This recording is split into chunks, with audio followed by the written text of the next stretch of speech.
Hello guys, and welcome back for the June JRPG News Roundup. We start with the Falcom news as always. On the merch side of things, in preparation for the launch of East 10 Nordics, a plush of Adolf Kristin has gone up for pre-order via NIS America. I imagine this will be bundled with the limited edition too when that is made available. I expect to hear more about that at Anime Expo in early July. On the Japanese side though, some intriguing items have been put up. Curtain Damashi have put up the second volume of Trails into Reverie art cards for 5,500 yen. I wasn't even aware of volume 1 to be honest, or at least I don't remember it, and I will say Reverie spoilers for C's identity if you'd rather not see them, but it does look pretty swanky.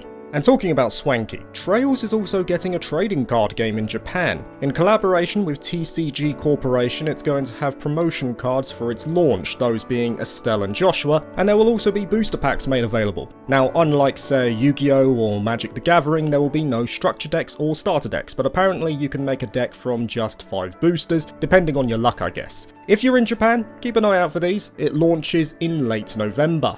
Figures are up next and there's plenty of updates to be had here. Joshua's prototype, based on his art from Sky's second chapter, has been shared. No pre-order date or price as of yet, as have Dana and Adol. Dana got her prototype revealed, while Adol is now available to pre-order as we speak. He releases in December for 23,000 yen via the likes of Ami or Kotobukiya. A Pop-Up Parade figure has gone up for Altina based on her art from Cold Steel 3. Pop-Up Parades are basically the middle ground between scale and crane game figures. They generally have good quality builds and paintwork, but are lacking in terms of their base. Still, a cheaper option for those who missed out on Quest Q's and Kotobukiya's versions earlier. You can pre-order this via Goodsmell for $58, it releases in Q2 2025. Lastly, for the merch side for Falcom are some 20th anniversary goodies for the Trails series. Courtesy of Anime Collection, a campaign has gone up for watches based on the Bracers, Ouroboros, Rime and Crow, and they all cost around 23,000 yen each, and on the Falcom store, a whole host of Trails merch has been available for the 20th anniversary of the series too,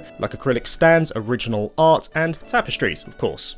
On the game side of things, there's quite a bit to go over, and some pretty juicy tidbits as well. Sorcerian is now available on Switch with partial English support, so this means the likes of the menus are still in Japanese, but if you can't get past that, you've got a pretty good game to try out if you really want to.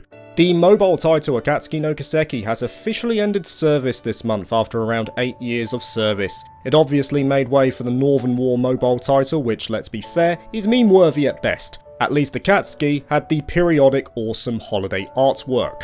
Now, a leak, and a pretty significant one. NIS America will be hosting a panel at Anime Expo, where they stated they were also due to share something big, noting that announcement in big crimson letters. It didn't take a rocket scientist to suggest that they were talking about the sequel to Trails Through Daybreak. Well, it's pretty much been confirmed now, as those who have a digital copy of the Japanese version, for instance, will find the logo changed to Trails Through Daybreak 2. That is, if they have their PS5 set to English as the default language. The hints were there, we've just found out a bit earlier, as long as NIS America don't bamboozle us come the event. It is a shame that it was revealed like this, but it is what it is. Sometimes these things do happen. And Falcom really couldn't catch a break this month. Just a note, we're jumping to Kai no Kiseki here, so skip ahead if you want. The day before that leak, the second trailer for Kai no Kiseki went up, but it went up too early. So it was removed, but people had already started to share what the trailer showed, including me.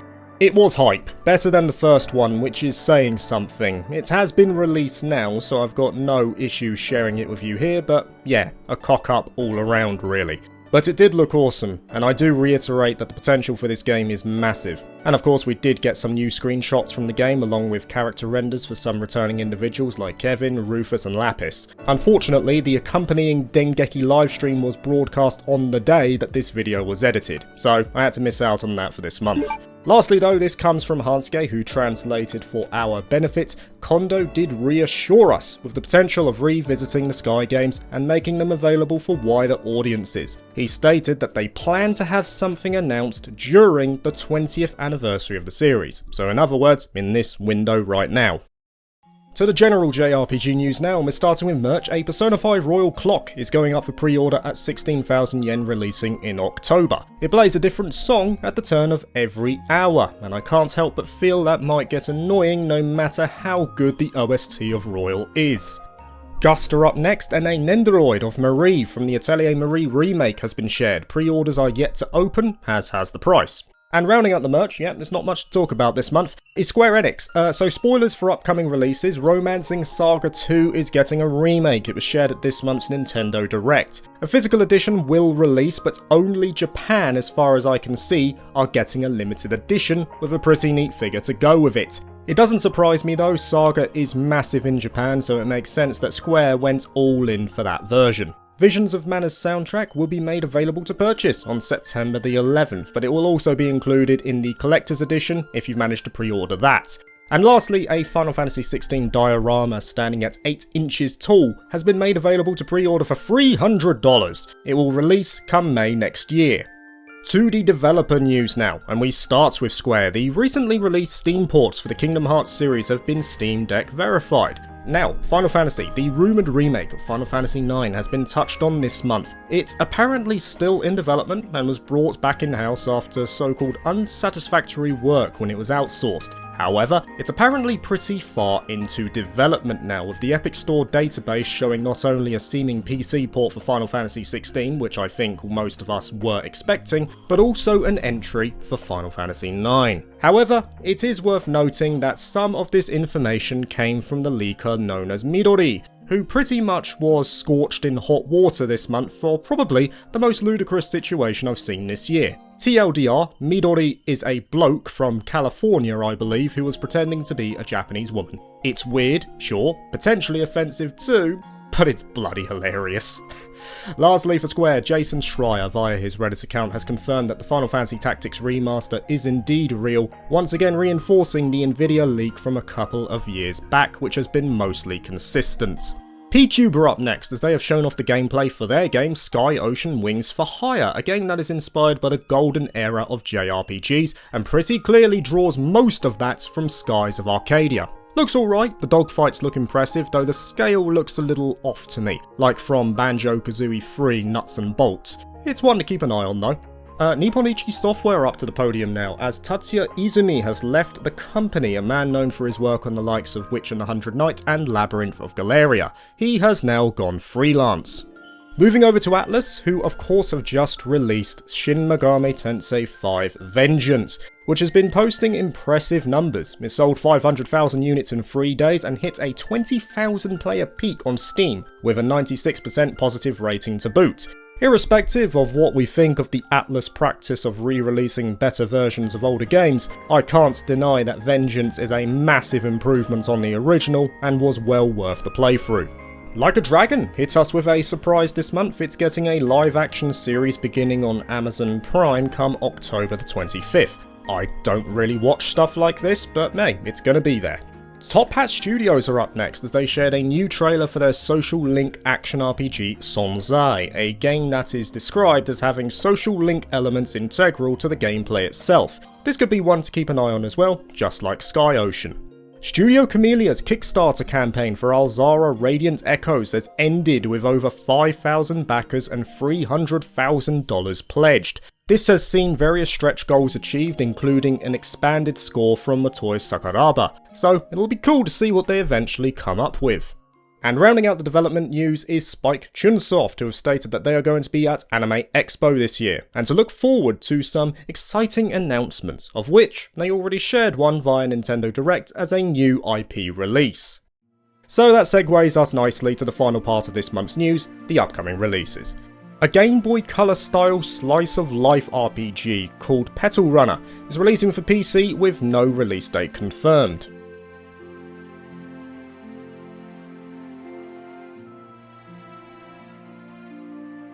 SRPG Tactics Returner, an indie project, has been announced, but the platforms yet remain unknown.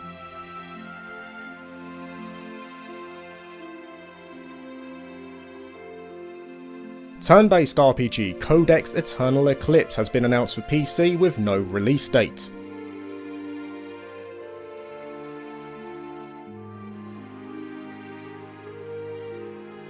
Tactical RPG Phantom Brave the Lost Hero has been announced for 2025 for PS4, PS5, Nintendo Switch and PC.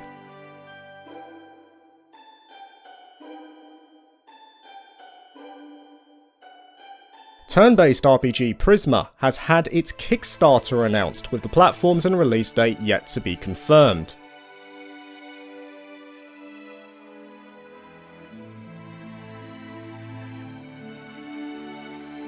SRPG Sword of Convaleria will be releasing on July the 31st for PC and mobile.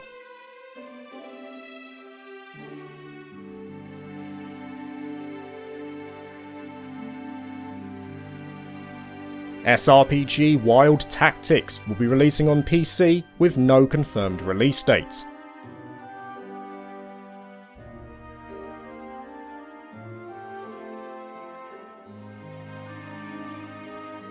Action RPG Records Fragments Beilong and the Crimson Demon, which is a DLC for Fate Samurai Remnant, has released this month for PS4, PS5, Nintendo Switch and PC.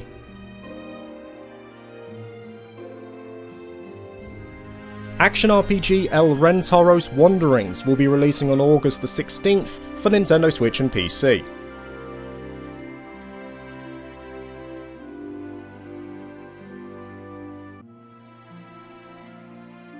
SRPG Metal Slug Tactics will be releasing for all modern platforms in fall 2024.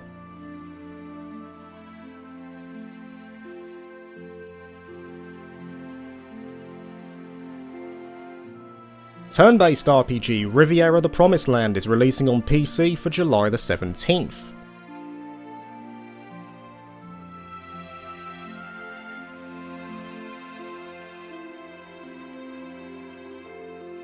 Turn-based RPG Demon School will be releasing for all modern platforms on September the 13th.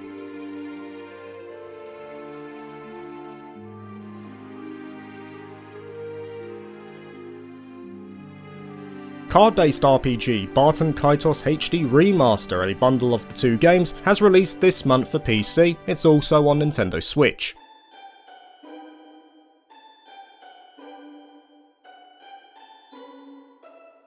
Turn-based RPG Clair Obscure Expedition 33 will be releasing on PS5, Xbox Series and PC for 2025.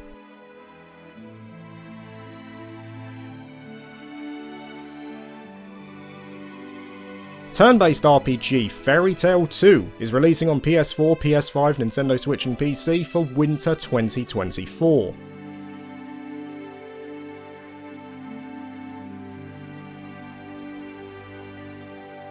A farming creature-based RPG, Farmagia, is releasing on Nintendo Switch for November the 1st.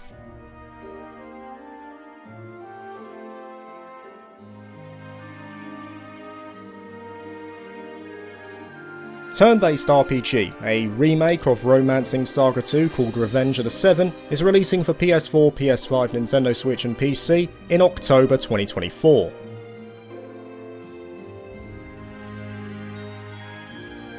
Turn-based RPG Fantasian Neo Dimension is releasing on PS4, PS5, Xbox Series, Nintendo Switch and PC for winter 2024.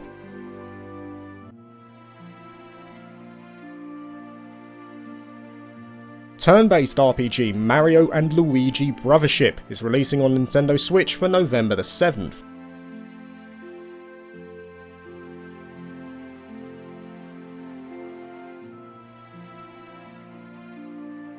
SRPG The 100 Line Last Defense Academy is releasing on Nintendo Switch and PC for 2025.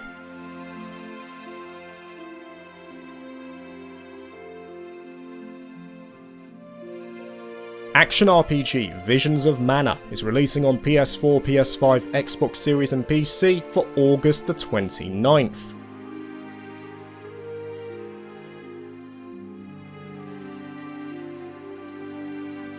And finally, turn-based RPG Dragon Quest III HD 2D Remake is going to be releasing for PS5, Xbox Series, Nintendo Switch and PC on November the 14th, and Dragon Quest 1 and 2 are going to be getting the same HD 2D treatment coming out in 2025.